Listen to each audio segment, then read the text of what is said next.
만약 여러분이 방금 아주 뜨끈하고 쫄깃한 쌀국수 한 그릇을 배불리 드셨다고 한번 상상해 보세요. 네, 상상만 해도 배가 부르네요. 그렇죠. 근데 우리 몸의 세포들은 지금 탄수화물이 전혀 들어오지 않고 있구나, 단식 상태인가 보다, 이렇게 착각을 해서 스스로 노화된 노폐물을 뜯어먹는 자가 포식 스위치를 켠다면 여러분은 믿으시겠습니까? 와, 포만감은 가득한데 세포는 굶주림의 이점을 누린다니 정말 엄청난 모순이네요. 맞아요. 오늘은 이 기이한, 그러니까 생물학적 해킹이라고 부를 수 있는 이 현상에 대해 깊이 파헤쳐 보려고 합니다. 오늘 우리가 심층 분석할 자료는 익생원, 현재는 라이스웨이라고 하죠. 여기서 개발한 고아밀로스 쌀 기반의 저항성 전분, 이른바 RS3에 대한 의과학적 종합 보고서입니다. 이 보고서가 정말 흥미로운 이유가요. 탄수화물에 대한 우리의 기본 상식을 완전히 뒤집어 버리기 때문이거든요. 사실 우리가 흔히 탄수화물 하면 제일 먼저 떠올리는 게 있잖아요. 네, 보통 혈당 스파이크의 주범이다. 혹은 만성염증의 원인이다. 이렇게들 지목하시잖아요. 무조건 적게 먹어야 하는 걸로 알죠. 맞아요. 하지만 이 자료를 보면 특정 물리적 공정을 거친 쌀 전분이 어떻게 인슐린 저항성을 개선하고 장벽을 복구하면서 심지어 뇌신경 세포까지 보호하는지 아주 객관적인 지표로 증명하고 있습니다. 단순히 뭐 쌀이 몸에 좋다 이런 마케팅적인 접근이 절대 아니더라고요. 분자 구조 단위의 변화를 다루고 있잖아요. 네, 핵심은 이 보고서에 등장하는 84시간의 가공 공정입니다. 84시간이요? 네, 자열 익스트루더 회전 호화라는 공법을 거친 뒤에 영화의 냉동 상태에서 무려 84시간 동안 전분을 노화, 그러니까 재결정화 시킨다고 나와 있거든요. 근데 잠깐만요. 찬밥 다이어트라는 말도 있듯이 쌀을 차갑게 식히면 소화가 안 되는 저항전분이 생긴다는 건 우리 청취자분들도 이미 꽤 알고 계시는 사실이잖아요. 네, 많이들 아시죠? 그럼 그냥 냉장고에 넣은 찬밥이랑 굳이 영하에서 84시간이나 얼려서 재결정화했다는 이 RS3가 구조적으로 대체 무슨 차이가 있는 건가요? 아주 예리한 지적이십니다. 일반적인 찬밥에도 저항전분이 생기긴 해요. 하지만 그 전환율이 매우 낮고 구조적으로도 대단히 불안정하거든요. 아, 그래요? 쉽게 깨진다는 뜻인가요? 네, 핵심은 쌀의 전분 구조를 구성하는 알파 1,4 글리코사이드 결합을 어떻게 완벽하게 통제하느냐에 있습니다. 용어가 조금 어려운데요. 그러니까 이 공정을 보면 먼저 고온 고압의 익스트루더, 즉 압출기를 통해서 기존 전분의 불규칙한 매트릭스를 완전히 산산조각 내버립니다. 분자들을 아주 완전히 해체해버리는 거죠. 분해부터 하는 거군요. 네. 그런 다음에 영하의 극한 환경에 84시간 동안 가두는 거예요. 그러면 해체되었던 아밀로스 분자들이 생존을 위해서 아주 빽빽하고 규칙적인 3차원 베타형 결정 구조로 스스로 재배열을 합니다. 와, 그러니까 무슨 화학적 첨가물이나 가교제 같은 걸 써서 강제로 묶어두는 게 아니네요. 전혀 아닙니다. 오직 극단의 압력과 온도, 그리고 84시간이라는 철저하게 통제된 시간만으로 분자들이 스스로 뭉치게 만드는 겁니다. 이 과정을 보면 마치 흩어져 있던 레고 블록을 뜨거운 용광로에 넣었다가 아주 차가운 냉동고에 84시간을 가둬서 우리 몸의 소화효소라는 망치로도 깰 수 없는 완벽한 철옹성으로 재조립하는 것 같네요. 정확한 비유입니다. 이렇게 형성된 베타형 결정 구조는 분자 간의 수소 결합이 극도로 중요하거든요. 틈이 없다는 거군요. 네. 우리 위장이나 췌장에서 소화 효소인 아밀라아제가 뿜어져 나와서 이 전분 사슬을 끊어내려고 해도 물리적으로 효소가 파고들 틈 자체가 없는 겁니다. 자물쇠는 있는데 인체의 그 어떤 소화 요소도 이걸 열 수 있는 열쇠가 없는 셈이네요. 맞습니다. 물리적으로 완벽한 방어막을 친 거죠. 대단하네요. 근데 여기서 또 하나의 의문이 생기는데요. 저항 전분이 그렇게 건강에 좋다면 시중에 흔히 파는 생감자 전분이나 옥수수 전분가루 같은 거 그냥 그거 먹으면 되는 거 아닌가요? 그렇게 생각하실 수 있죠. 하지만 보고서 데이터를 보면 굳이 쌀을 고집하는 이유, 그리고 이 84시간 공법이 다른 작물에 비해서 압도적인 우위를 갖는 이유가 명확히 나옵니다. 그게 뭔가요? 바로 열 안정성입니다. 그 부분이 실생활 적용에서 정말 극적인 차이를 만들어내거든요. 열 안정성이요? 네, 흔히 저항전분 2형, 즉 RS2로 분류되는 생감자나 생녹두 전분 같은 건 절대 뜨거운 물에 끓여 먹지 말라고 전문가들이 경고하잖아요. 맞아요. 열을 가하면 구조가 풀려서 그냥 일반 전분으로 돌아가니까 샐러드에 뿌려 먹거나 찬물에 타 먹으라고 하더라고요. 사실 매일 그렇게 먹긴 좀 힘들거든요. 그렇죠. 일반적인 저항 전분은 열을 받으면 분자 운동이 활발해지면서 수소 결합이 툭툭 끊어집니다. 그래서 다시 소화가 쉬운 알파화, 즉 호화 상태로 돌아가 버리거든요. 아, 기껏 챙겨 먹었는데 몸에 들어가면 그냥 일반 탄수화물 폭탄이 되는 거네요? 네. 하지만 이 84시간 공정을 거친 RS3 쌀 전분은 좀 다릅니다. 앞서 말씀드린 그 베타형 결정 구조의 밀도가 워낙 높아서 연력학적으로 대단히 안정적이거든요. 끓는 물에 들어가도 안 풀리나요? 네. 100도 이상의 환경에 푹 끓여도 그 빽빽한 구조가 절대 풀리지 않고 그대로 유지됩니다. 아, 그래서 아까 제가 오프닝에서 말한 것처럼 국수 형태로 조리가 가능하다는 거군요. 바로 그겁니다. 아무리 몸에 좋은 가루라도 매일 차갑게 생으로 퍼박을 수는 없잖아요. 근데 팔팔 끓는 뜨거운 육수에 넣고 든든한 한 끼 식사로 요리를 해도 우리 몸속에서는 끝까지 소화되지 않는 저항 전분 형태를 유지한다는 건 정말 엄청난 장점이네요. 네, 일상 식단으로 유지할 수 있다는 게 핵심이죠. 그리고 왜 하필 감자나 밀이 아니고 쌀이어야만 했는가? 이 부분에 대해서는 진화 생물학적 데이터도 짚어봐야 합니다. 오, 진화생물학이요? 어떤 연관이 있나요? 인간의 마이크로바이옴, 즉 장내 미생물 생태계의 진화 역사를 봐야 하거든요. 인류, 특히 우리 같은 동양인의 장은 수천 년 동안 쌀을 주식으로 대사하면서 진화해 왔습니다. 우리 몸에 제일 익숙한 식재료라는 거군요. 네, 반면에 밀가루에 포함된 글루텐 단백질은 장 점막에서 조놀린이라는 단백질 분비를 자극해요. 이게 장벽의 세포 간격을 느슨하게 벌어지게 만들거든요. 아, 그게 요즘 많이들 겪는 장루스지오군 메커니즘이잖아요. 맞습니다. 반면 쌀은 본질적으로 글루텐 프리이고 인체 면역계에 알레르기 반응을 일으키는 항원성이 가장 낮은 작물입니다. 제일 익숙하고 생체 적합성이 뛰어난 재료에다가 공학적인 혁신을 더한 결과물인 거죠. 정말 완벽한 조합이네요. 자, 그럼 열을 꿋꿋하게 견뎌내고 우리 위장의 소화 효소까지 가볍게 무시해버린 이 강력한 RS3 전분이 드디어 소장을 지나서 대장까지 무사히 도착했다고 하면 쳐보죠. 네, 아주 기나긴 여정이었죠. 오늘 단순한 식이섬유가 아니라 양리적 기능원이라고 극찬을 하는 건가요? 네, 대장에 도달한 저항 전분은 체내에 흡수되지 않은 채로 장내 유익균들의 가장 훌륭한 먹이가 됩니다. 우리가 흔히 아는 프리바이오틱스로 작용하는 거죠. 유익균들의 식량이 되는 거군요. 맞습니다. 유익균들이 이 저항 전분을 맛있게 먹고 발효시키면서 뿜어내는 대사산물이 있는데요. 바로 단쇠지방산입니다. 단쇠지방산이요? 네, 이 보고서에서 정말 심혈을 기울여 다루고 있는 핵심 물질인데 그 중에서도 낙산이라고 불리는 부티레이프입니다. 아, 부티레이트. 장내 미생물이 만들어내는 물질이군요. 이게 우리 장에서 구체적으로 어떻게 작동하는 건가요? 뭐 단순히 장내 환경을 좋게 한다? 이런 모호한 표현 말고 정확한 생물학적 메커니즘이 궁금하거든요. 아주 명확합니다. 부티레이트는 대장 점막 세포들의 제1 에너지원입니다. 점막 세포들이 직접 먹는다고요? 네, 대장벽 세포들은 혈액에서 에너지를 얻는 것보다 이 장 속에 있는 부티레이트를 직접 흡수해서 에너지로 쓰는 걸 훨씬 선호해요. 오, 신기하네요. 이렇게 에너지를 듬뿍 받은 장벽 세포들은 세포와 세포 사이를 묶고 있는 결합 단백질, 즉 타이트 정션을 아주 단단하게 조여버립니다. 아까 밀가루 글루텐이 벌려놨던 그 틈새를 꽉 닫아버리는 거네요. 정확합니다. 장벽이 치밀해지니까 장 속에 있던 유해균이나 리포다당류 같은 독소들이 혈액으로 빠져나가는 걸 물리적으로 원천 차단해버리는 거죠. 와, 상상해보니까 진짜 엄청나네요. 성벽이 허물어져서 적군들이 혈관이라는 도로를 타고 온몸으로 퍼져나가는 걸. 미생물들이 부티레이트라는 강력한 시멘트를 만들어내서 성벽 틈새를 완벽하게 메워버린다는 거잖아요. 아주 훌륭한 비유입니다.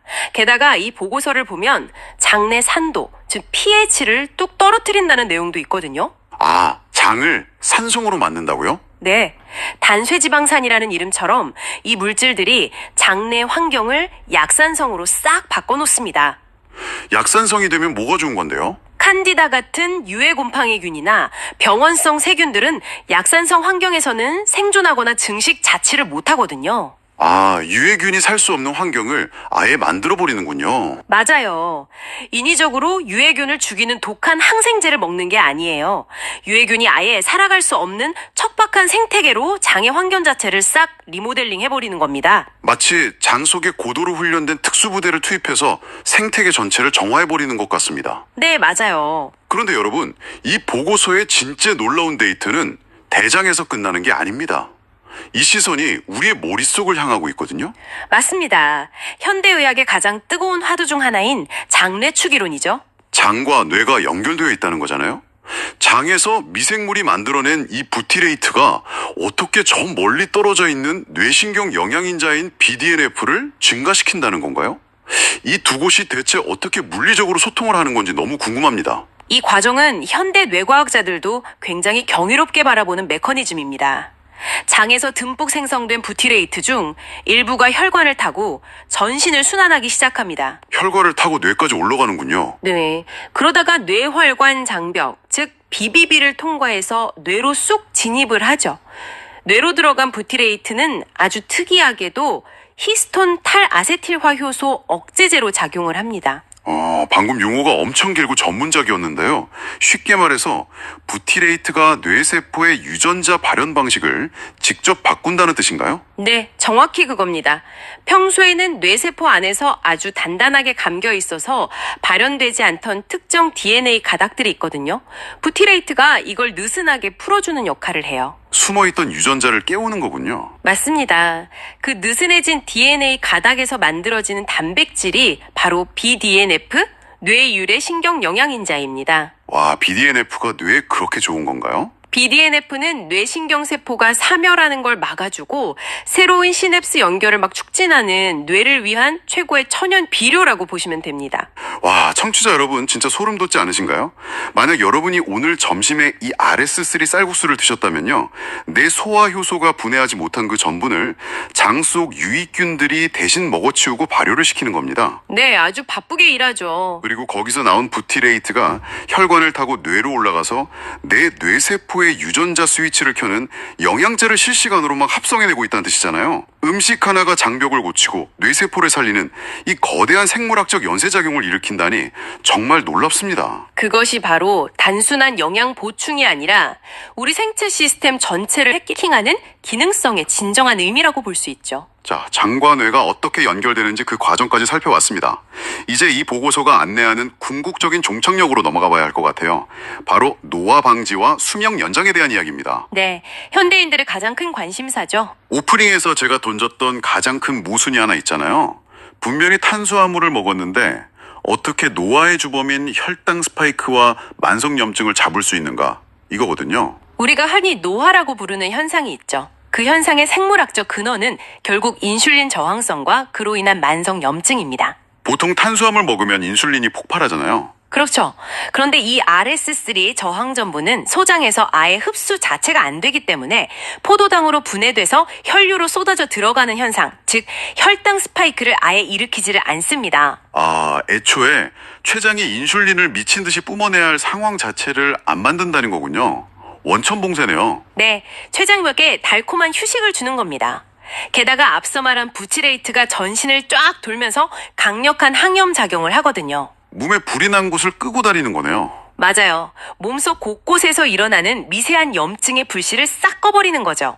이게 왜 중요하냐면요. 염증 수치가 낮아질수록 우리 세포의 수명 시계라고 불리는 텔로미어의 마모 속도가 지연되기 때문입니다. 와, 텔로미어까지 보존을 해주는군요. 네, 즉 혈당의 안정이 췌장을 보호하고 부티레이트의 항염 작용이 텔로미어를 보존하는 엄청난 양동작용이 일어나는 겁니다. 혈당이랑 염증을 동시에 다 우회해버리는 거네요. 여기까지도 대단한데 제가 이 보고서를 읽다가 진짜 자리에서 벌떡 일어난 대목이 하나 있거든요. 어떤 부분이죠? 바로 자가포식입니다. 이 오토파지라는 게 노벨 생리학상을 받은 엄청난 개념이잖아요. 세포가 외부에서 에너지 공급이 딱 끊겼을 때 생존을 위해서 자기 내부에 병든 늙은 단백질이나 찌꺼기들을 스스로 막 먹어치우면서 새롭게 태어나는 그 과정 말이에요. 네, 맞습니다. 안치에이징의 핵심 메커니즘이죠. 근데 보통 이 자가포식을 활성화하려면 무조건 16시간 이상 완전한 단식을 해야 한다고 다들 알고 있잖아요. 그런데 국수를 배불리 먹었는데 어떻게 자가포식 스위치가 켜지는 겁니까? 이건 앞뒤가 안 맞잖아요. 사실 이 부분이 의과학적 시각에서 봤을 때 가장 흥미로운 하이라이트입니다. 우리 뇌가 배가 부르다고 느끼는 것과 우리 세포가 에너지를 얻었다고 느끼는 것은 완전히 다른 경로를 거치게 되거든요. 아, 뇌와 세포가 느끼는 게 다르다고요? 네, 우리가 이 RS3 쌀국수를 배불리 먹으면 일단 위장은 쫙 팽창을 합니다. 배가 빵빵해지죠? 그렇죠. 물리적인 포만감을 느끼고 위장의 팽창 수용체는 뇌에다가 음식이 들어왔다 이렇게 신호를 보냅니다. 그래서 우리는 허기를 느끼지 않고 기분이 좋아지죠. 내 위장은 가득 차 있으니까 심리적으로는 아주 평온하고 만족스러운 상태네요. 그런데 그 다음은요? 하지만 그 음식물이 소장으로 딱 넘어갔을 때 완벽한 반전이 일어납니다. 반전이요? 보통의 탄수화물이라면 소장에서 싹 포도당으로 분해돼서 세포 속으로 미친 듯이 쏟아져 들어가야 정상이죠. 그런데 이건 저항 전분이니까 전혀 분해되지 않고 그냥 소장을 쓱 지나가 버립니다. 아, 그러면 세포 입장에서는 어떻게 되나요? 세포 입장에서 보면 위는 꽉 차서 소화기관이 막 돌아가고 있는데 정작 들어오는 실제 에너지, 즉 포도당은 턱없이 부족한 극심한 결핍 상태가 되어버리는 겁니다. 아, 세포 안에 에너지가 안 들어오니까 세포의 에너지 센서가 막 비상벨을 울리는 거군요. 정확합니다. 세포 내에 AMP와 ATP 비율이 훅 변하면서 에너지 센서인 AMPK 요소가 활성화됩니다. 비상 상황이라고 인식하는 거네요? 네, 동시에 영양분이 풍부할 때 세포를 막 증식시키는 mTOR 경로는 강력하게 억제되거든요. 성장을 멈춰버리는군요. 맞아요. 세포들은 큰일 났다. 위장만 차 있고 실제 영양분이 안 들어온다. 생존을 위해 세포 내부에 쌓인 단백질 쓰레기라도 태워서 빨리 에너지를 만들자. 이렇게 반응을 하게 되는 겁니다. 와, 물리적인 포만감 속에서 세포 단위의 단식 반응, 즉 자가포식이 가동되는 거네요. 진짜 완벽한 속임수이자 제 몸속에 들어온 트로이의 목마가 따로 없네요. 맞습니다. 아주 정교한 생물학적 트릭이죠. 진짜 트로이의 목마예요. 내 혈랑 위장한테는 나 마시는 탄수화물이야 이러면서 싹 속이고 무사히 성문을 통과해 놓고서 막상 소장이랑 세포 앞에서는 갑자기 투명 인간이 되어버리는 거잖아요. 네, 배고픔이라는 고통을 전혀 느끼지 않으면서도 먹으면서 단식의 가장 큰 이점인 자가포식을 활성화시킨다는 겁니다. 인류가 수천 년간 갈망해온 그 배부른 장수의 메커니즘이 공학적으로 해명되는 순간이네요. 오늘 내용을 짧게 요약하자면요. 인류 진화에 가장 최적화된 쌀이라는 이 훌륭한 식재료를 화학적 조작 없이 오직 분자 물리적 통제만으로 재배열한 결과물이라고 할 수 있습니다. 네, 물리적인 통제만으로요?